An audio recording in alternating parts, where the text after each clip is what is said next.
જય શ્રી કૃષ્ણ, નમસ્કાર, પ્રણામ, સ્વાગત છે તમારું અમારી યુટ્યુબ ચેનલમાં। મિત્રો, આપણી આજની કહાની છે વહુને સબક શીખવાડવો જરૂરી હતો। આ કહાની વૃદ્ધ મા બાપની સાથે બનેલી વાસ્તવિકતાને દર્શાવતી ખૂબ જ પ્રેરણાદાયક કહાની બનવાની છે।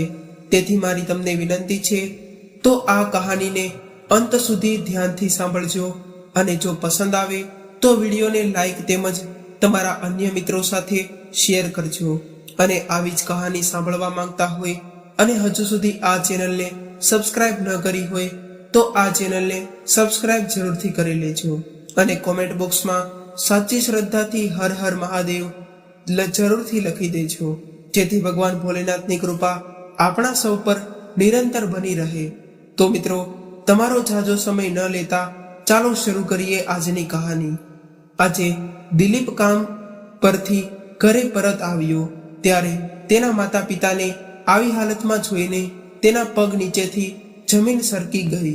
જ્યારે તેમની પત્ની કાવ્યા કીટી પાર્ટીમાંથી ઘરે પરત આવી ત્યારે દિલીપે તેના ગાલ પર જોરદાર તમાચો માર્યો અને કહ્યું, તારી હિંમત કેવી રીતે થઈ મારી મા બાપુજી સાથે આવું વર્તન કરવાની? આ ઘર તારી પહેલા મારી મા અને બાપુજીનું હતું, તું કોઈ દહેજ તરીકે નથી લાવી। દિલીપ કાવ્યાને બૂમ પાડી અને બોલ્યો, હું ઘણા સમયથી તારી આ ગેરવર્તણૂક સહન કરતો હતો, કારણ કે મેં એવું વિચાર્યું હતું કે થોડા દિવસોમાં તું મારા માતા પિતા સાથે એડજસ્ટ થઈ જઈશ અને તારા પોતાના માતા પિતાની જેમ તેમને પ્રેમ અને સન્માન કરવા લાગીશ, કારણ કે દરેક સંબંધમાં થોડો સમય જરૂર છે અને તે તો મારા ગયા પછી મારી મા અને બાપુજીની હાલત નોકર કરતા પર વધારે ખરાબ કરી દીધી અને તે તેમની પાસે એક એક પૈસાનો હિસાબ માંગ્યો। તે એમનું આટલું અપમાન કર્યું।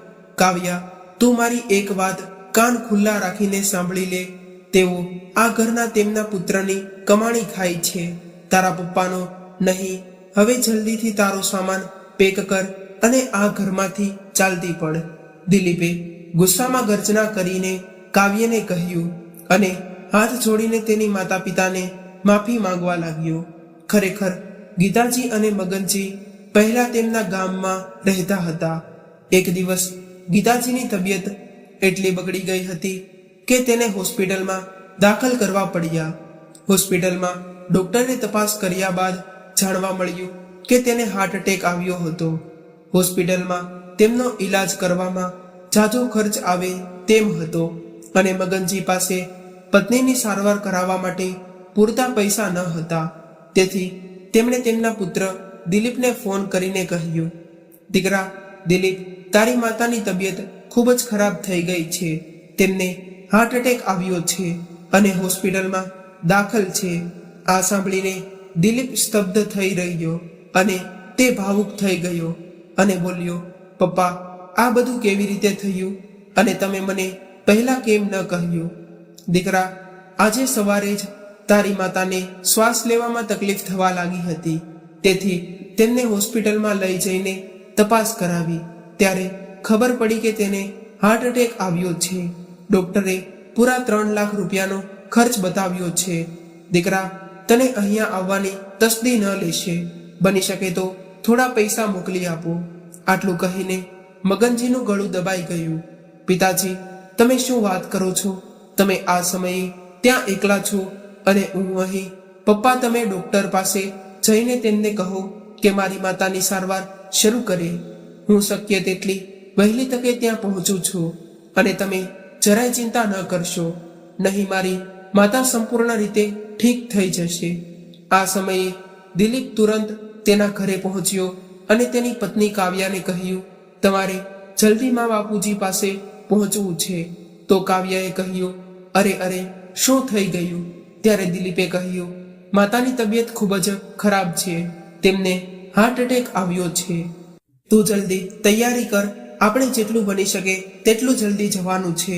ત્યારે કાવ્યાએ પણ કહ્યું, દિલીપ, આજે તો મારી સહેલીની સગાઈ છે અને અમારે ત્યાં જવાનું છે અને તમારા મા બાપુજી ક્યાં દોડ્યા જાય છે તેની પાસે આપણે કાલે ચાલ્યા જઈશું। આજે અમારે સગાઈની પાર્ટીમાં જવું ખૂબ જ જરૂરી છે અને તમારે તમારી માતા વિશે ચિંતા કરવાની કોઈ જરૂર નથી. વૃદ્ધાવસ્થામાં તો આવા રોગો થતા રહે છે. કાવ્યાએ દિલીપના હાથમાં હાથ નાખતા કહ્યું. પછી દિલીપે ગુસ્સાથી તેના હાથને પાછળ ધક્કો મારીને કહ્યું, કાવ્યા, તારું મગજ તો ઠેકાણે છે ને? અત્યારે તારી માતા ત્યાં હોસ્પિટલમાં દાખલ છે અને તે તેના જીવન મરણની અણી પર છે અને તું અહીંયા પાર્ટી કરવાનું વિચારી રહી છે. જો તારે ન જવું હોય તો ના જા, પણ હું મારા માતા પિતાને આ હાલતમાં એકલા નહીં છોડી શકું. દિલીપ તરત જ ફ્લાઇટ પકડીને ત્યાંથી નીકળી ગયો અને સીધો જ હોસ્પિટલે પહોંચ્યો. પત્નીની ચિંતા કરતા મગનજીએ તેના દીકરાને જોઈને થોડી હિંમત આવી અને તરત જ તેને ગળે લગાડીને રડવા લાગ્યા અને તેણે કહ્યું, દીકરા, તારી માતાની હાલત તો ગઈકાલ સુધી એકદમ ઠીક હતી અને આજે તે બેભાન અવસ્થામાં પડેલી છે. પિતાજી, તમે ચિંતા કરશો નહીં. હવે તો હું આવી ગયો છું ને. મારી માં બિલકુલ ઠીક થઈ જશે.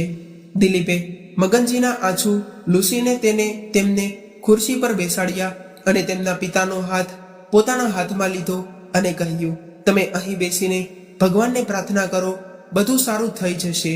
હું હમણાં ડોક્ટર સાથે વાત કરીને પાછો આવું છું. એવું કહીને દિલીપ ડોક્ટરને મળવા ગયો. પછી ડોક્ટરને મળ્યો અને તેને કહ્યું કે ડોક્ટર સાહેબ, હું મારી માતાના ઈલાજ માટે ગમે તેટલી રકમ ચૂકવી શકીશ, પણ મારી માતાને કંઈ ન થવું જોઈએ. તો ડોક્ટરે દિલીપને સાંત્વનતા આપતા કહ્યું, તમે ચિંતા ન કરશો, નહીં ઓપરેશન પછી ગીતાજી સંપૂર્ણ સ્વસ્થ થઈ જશે. ત્યારબાદ ડોક્ટર સાહેબ ગીતાજીના ઓપરેશન થિયેટરમાં ગયા અને ગીતાજીનું ઓપરેશન 1 કલાક સુધી ચાલ્યું. જ્યારે ડોક્ટર સાહેબ બહાર આવ્યા ત્યારે તેમણે દિલીપને જણાવ્યું કે તમારી માતાનું ઓપરેશન સક્સેસફુલ થઈ ગયું છે. હવે તે 1 થી 1.5 કલાક સુધીમાં ભાનમાં આવી જશે અને થોડા જ દિવસોમાં તે સંપૂર્ણ સ્વસ્થ થઈ જશે. થોડા દિવસો હોસ્પિટલમાં રહ્યા બાદ ગીતાજી સંપૂર્ણ સ્વસ્થ થઈ ગયા અને તેમને હોસ્પિટલમાંથી રજા આપવામાં આવી. આ દરમિયાન દિલીપ ત્યાં રહીને તેની માતાની ખૂબ સેવા પણ કામમાં, કારણ કે તેમણે તેમની ઓફિસમાંથી સતત ફોન આવી રહ્યા હતા. મગનજી એના પુત્રને કહ્યું, દીકરા, હવે તારી માતા એકદમ ઠીક છે, તું તારા કામે પાછો જતો રહે. ત્યારે દિલીપે તેના પિતાને કહ્યું, પણ પપ્પા, હજુ તો ગઈકાલે મારી માતાને ઘૂંટણમાં દુખાવો હતો, તો હું તમને બંનેને આવી હાલતમાં એકલા છોડીને કેવી રીતે જઈ શકું? ત્યારે મગનજીએ કહ્યું, દીકરા, અમારે તો હવે વૃદ્ધાવસ્થા છે અને વૃદ્ધાવસ્થામાં તો આ બધું થયા રાખે છે, પણ દીકરા, તું તારા કામ પર પાછો જતો રહે. ત્યારે તો દિલીપે તેના પિતાજીને માથું હલાવીને હા પાડી, પણ બીજા દિવસે સવારે તેણે તેની માતા અને પિતાજીના કપડાં બહાર કાઢ્યા અને એક બેગમાં પેક કરવા લાગ્યો. આ જોઈને તેમની માતા ગીતાજી બોલી, અરે દીકરા, તું અમારા કપડાં આ બેગમાં કેમ નાખે છે?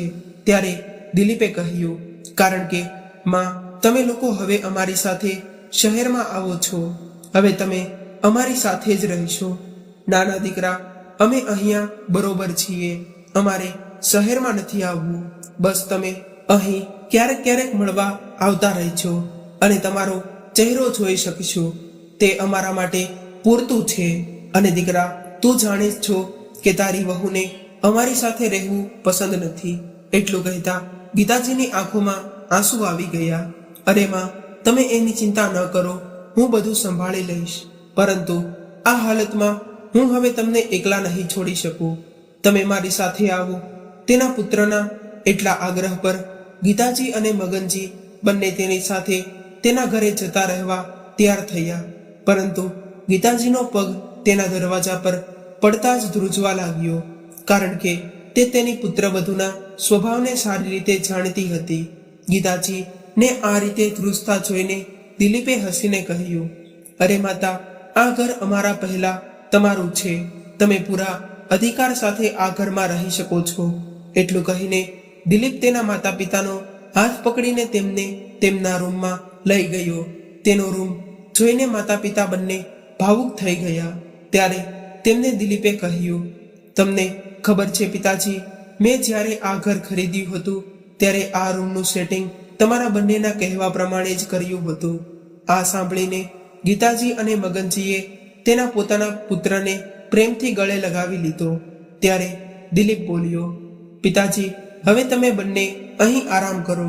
હું મારી પત્નીને કહીને તમારા માટે ચા નાસ્તાની વ્યવસ્થા કરાવું છું. ત્યારે જ તેના સાસુ સસરાને તેના ઘરે આવેલા જોઈને રૂમની બહાર ઊભી રહેલી કાવ્યાનો ગુસ્સો સાતમા આસમાને પહોંચી ગયો.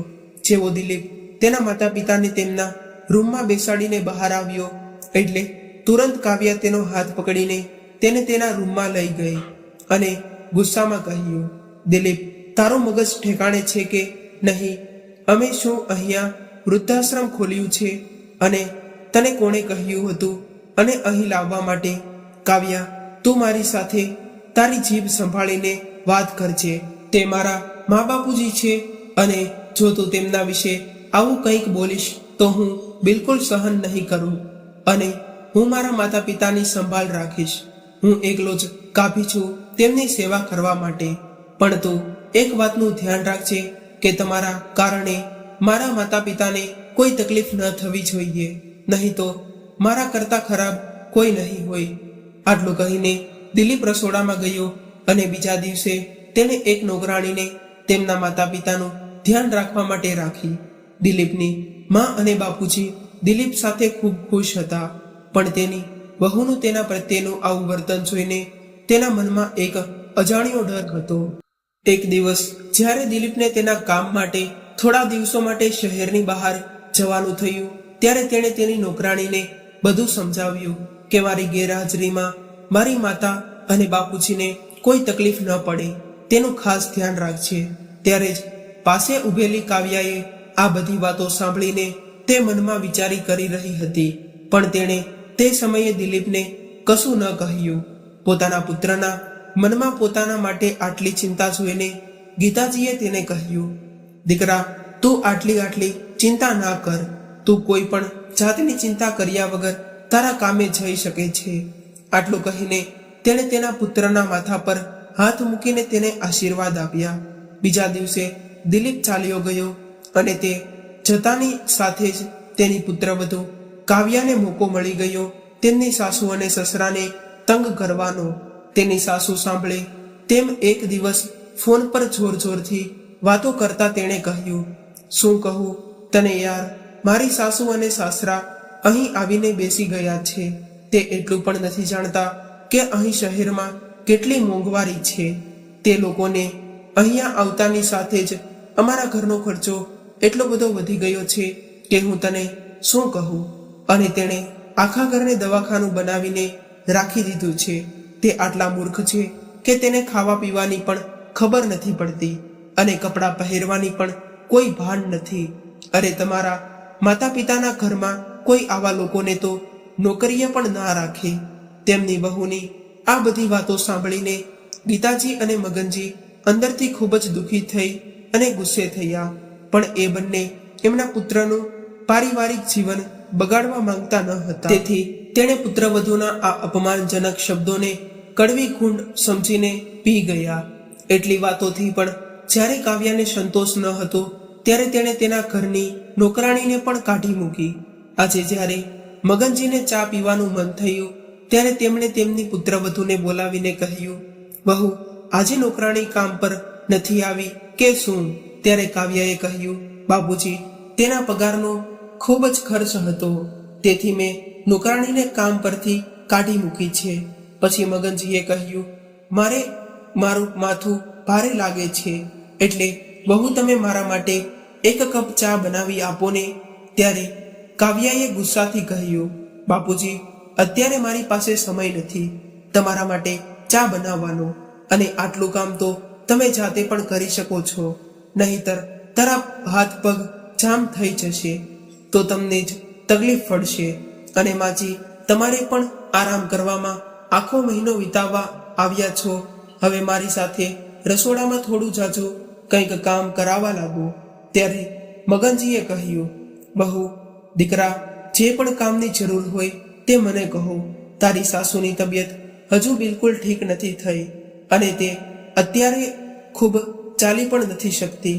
હા, તમે બંને અહીંયા મફતની રોટલી તોડવા આવ્યા છો. કોઈ કંઈ કામ સીંધે તો ત્યારે તમારા બહાના બનાવવા લાગે છે.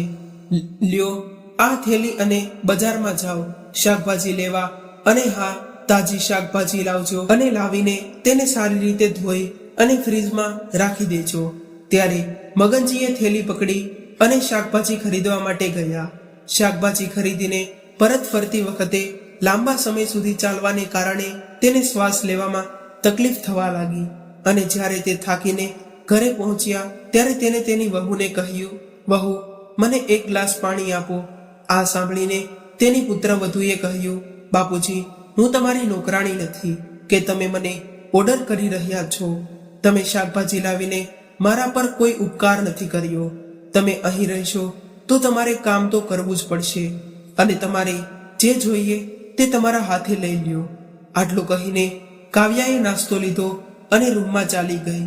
મગનજી આ બધી વાતો સાંભળીને આશ્ચર્યચકિત થઈ ગયા અને હવે તેમને સમજાઈ રહ્યું હતું કે આ ઘરમાં તેમની કોઈ જગ્યા નથી.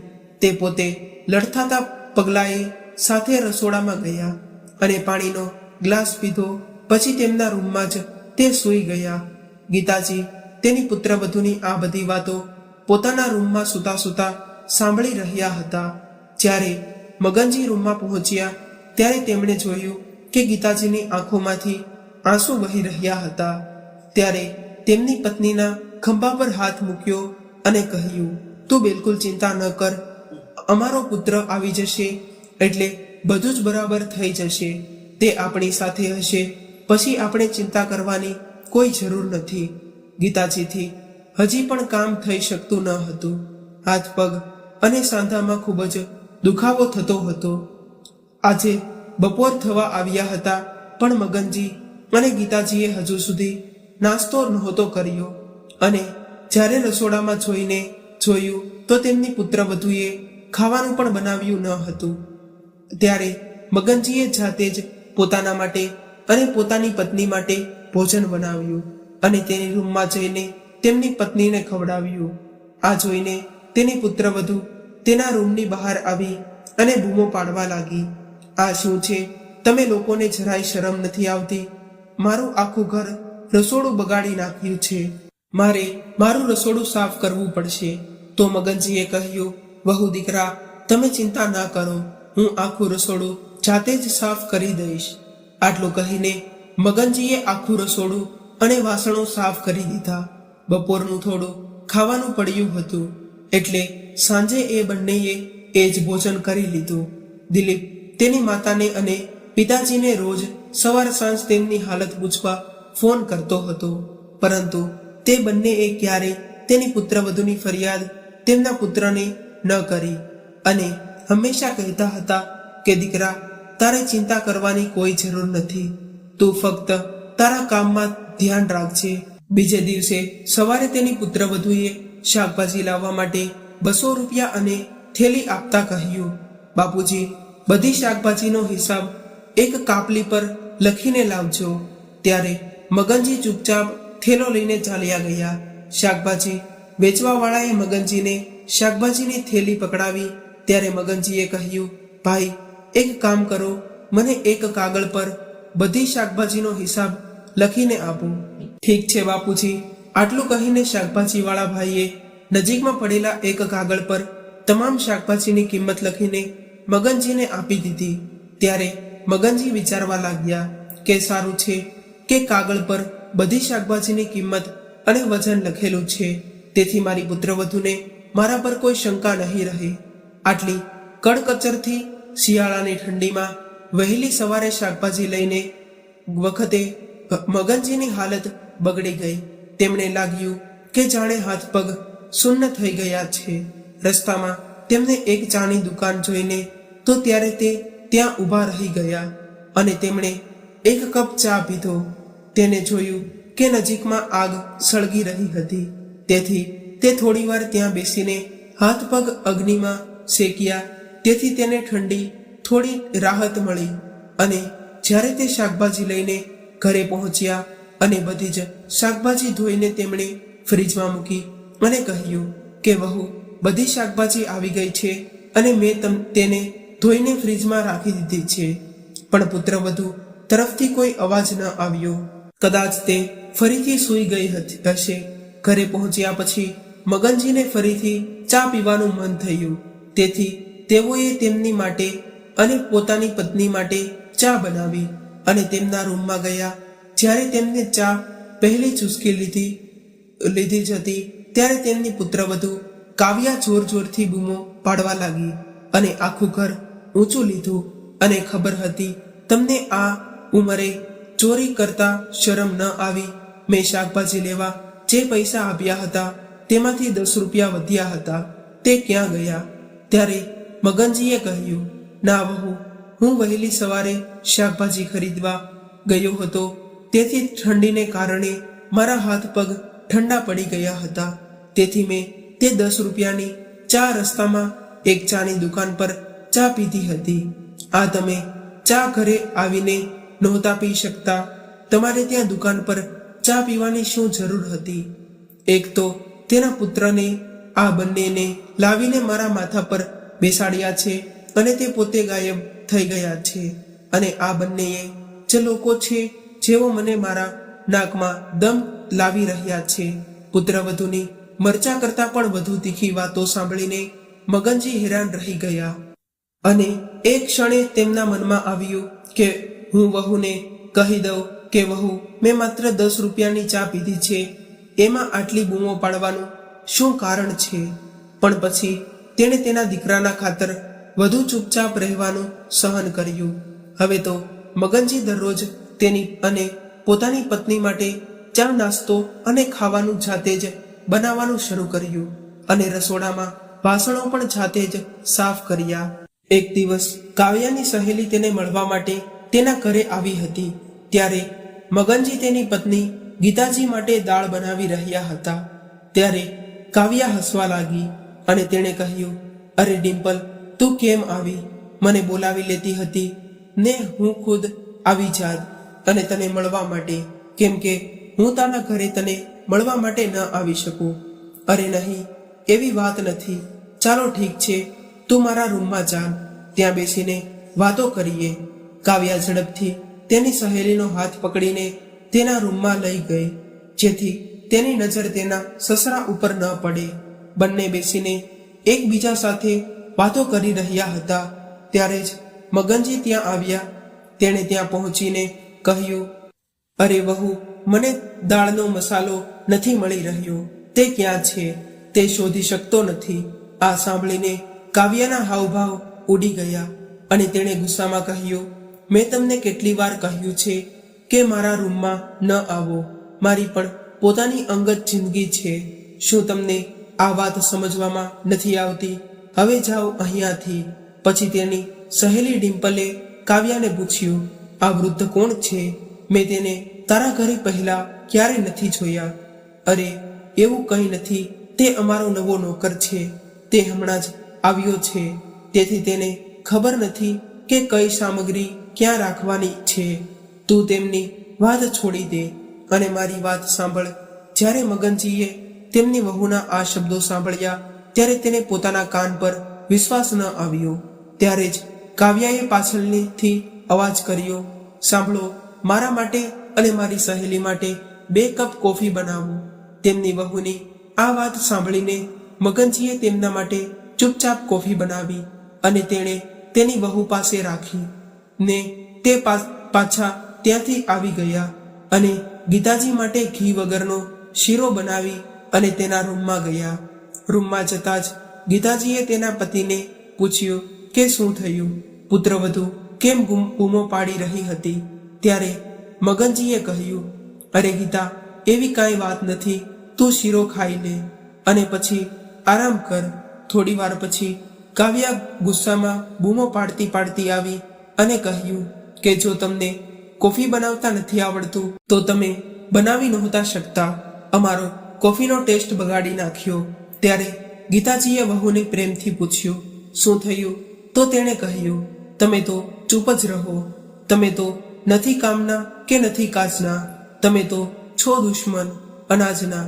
ત્યારે જ તો હું બહાર જાઉં છું મારી સહેલી સાથે, પણ પાછા આવ્યા પછી હું તમને બંનેને જોઈ લઈશ. અને હા, મારા આવ્યા પહેલા આ ઘર સાફ થઈ જવું જોઈએ. આટલું કહીને કાવ્યા તેની સહેલી સાથે નીકળી ગઈ. તેની વહુની આવી વાતો સાંભળીને ગીતાજી ડરવા લાગી. ત્યારે મગનજી બોલ્યા, અરે ગીતા, તું દરેક વાતમાં રડવા લાગી જા છો. તું તારી તબિયતનો તો વિચાર કર. જો હું થોડું કામ કરું છું તો તેમાં કંઈ ખોટું નથી થયું. તું જ કહે છે કે માણસના હાથ પગ ચાલે ત્યાં સુધી કામ કરતું રહેવું જોઈએ, નહીંતર તો શરીર ભરાઈ જાય છે અને રોગો પણ થઈ જાય છે. આમ કહીને મગનજીએ ગીતાજીના આંસુ પહોંચ્યા અને તેમને ધાબળો ઓઢાડીને તે આરામ કરવાનું કહ્યું અને પોતે વાસણો સાફ કરવા લાગ્યા. રસોડામાં ગયા અને ઠંડીમાં પાણીથી વાસણો સાફ કરતી વખતે તેમના હાથ ધ્રુજતા હતા. ત્યારે થોડીવાર પછી અચાનક દિલીપનો અવાજ આવ્યો, મા બાપુજી, તમે ક્યાં છો? જુઓ, હું તમારા બંને માટે શું લાવ્યો છું. દિલીપ દોડતો દોડતો તેના રૂમમાં પહોંચ્યો અને તેની માતાના ચરણ સ્પર્શ કરીને બોલ્યો, માં, તમે કેમ છો? તમારી તબિયત કેવી છે? ત્યારે તેના દીકરાને સામે જોઈને ગીતાજીની આંખોમાં આંસુ ભરાઈ ગયા. ત્યારે દિલીપજી બોલ્યા, માં, જો હું તમારા માટે મુંબઈથી શું લાવ્યો છું. જો તારા માટે ખૂબ જ સુંદર ધાબળો અને બાપુજી માટે સારી ગુણવત્તાનું સ્વેટર લાવ્યો છું. પણ બાપુજી ક્યાં છે? ઘરમાં બધે જોઈ લીધું, પણ ઘરમાં ક્યાંય દેખાતા નથી. તેમના પુત્રનો પ્રશ્ન સાંભળીને ગીતાજી પોતાની જાતને રોકી ન શક્યા. તેમની આંખોમાંથી આંસુ વહી રહ્યા હતા. દિલીપ તેની માતાની આવી હાલત જોઈને સ્તબ્ધ થઈ ગયો અને જ્યારે તેણે તેનું કારણ પૂછવાનું શરૂ કર્યું ત્યારે ચોધાર આંસુએ રડતા રડતા ગીતાજીએ આખી પરિસ્થિતિ દિલીપને જણાવી. આ દરમિયાન રસોડામાં વાસણોનો અવાજ આવ્યો. દિલીપ દોડતો ત્યાં પહોંચ્યો. ત્યાં તેણે જોયું કે તેના પિતા વાસણો સાફ કરી રહ્યા હતા. આ દ્રશ્ય જોઈને દિલીપના પગ નીચેથી જમીન સરકી ગઈ. તેની આંખોમાં આંસુ આવી ગયા. ત્યારે મગનજીએ તેની તરફ જોઈને કહ્યું, અરે દીકરા, તું ક્યારે આવ્યો? બાપુજી, મારું કામ વહેલું પૂરું થઈ ગયું હતું એટલે વહેલો આવી ગયો, એમ કહીને તેમણે તેમના પગને સ્પર્શ કર્યો. તો દિલીપને આશીર્વાદ આપવા તેમના માથા પર તેણે પોતાનો હાથ મૂક્યો. ત્યારે દિલીપને ખબર પડી કે તેના પિતાજીના હાથ ઠંડીને કારણે થૂંટવાઈ ગયા હતા અને તેઓ કામ કરી શકતા ન હતા. આ દરમિયાન કાવ્યા પણ ત્યાં આવી પહોંચી અને દિલીપને વહેલો જોઈને તેના હોશ ઉડી ગયા અને પછી ચહેરા પર હળવા સ્મિત સાથે તેણે કહ્યું, દિલીપ, તું તો કહેતો હતો કે તારે હજુ 15 દિવસનું કામ બાકી છે. આટલું કહીને કાવ્યા તેની તરફ આવવા લાગી. ત્યારે દિલીપે તેના ગાલ પર જોરથી થપ્પડ મારી અને કહ્યું, તારી આવી હિંમત કેવી રીતે થઈ કે મારા ભગવાન જેવા માતા પિતા અને બાપુજી સાથે આવું કર્તવ્ય કરવાની? આ ઘર તેમના પુત્રનું છે અને તું તેને દહેજ તરીકે નથી લાવી. હું બધું સહન કરી શકું છું, પણ મારા માતા પિતાની આંખોમાં આંસુ બિલકુલ સહન નથી કરી શકતો. અરે જાલિમ ઓરત, મને લાગતું હતું થોડા દિવસ પછી તું મારા માતા અને પિતાજીને સમજી શકીશ અને તું તારા પોતાના માતા પિતાની જેમ તેમનો આદર સત્કાર કરીશ અને તેમને પ્રેમ કરીશ. પરંતુ હું ખોટો હતો.